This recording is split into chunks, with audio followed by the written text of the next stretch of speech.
So I saw this dress on Pinterest and went outside to buy all the four different colors of organza. First I pressed it, then I cut it, then I added pleats on it, then I took the second layer of organza, pressed it, cut it,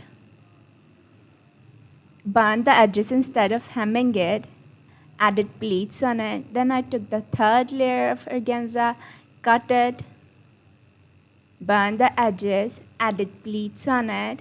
Then I took some white organza to make the base of the dress, stitched the first layer of organza on it, then the second layer, then the third layer.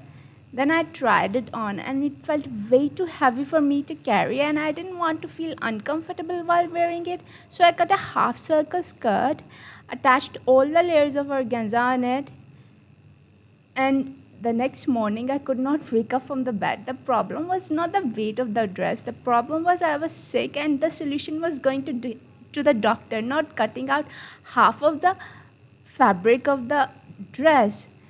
It took me 8 days to recover. After that I came back to make the flowers for the top of the dress. I made 183 flowers. It is a kind of a disturbing number to reach, but I did not have the extra fabric to reach the count of 185.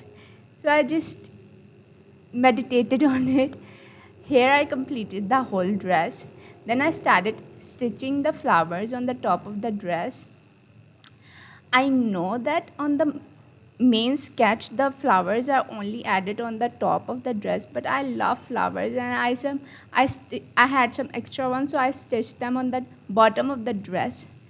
This is the main sketch and this is the dress I ended up making. Hope you like it.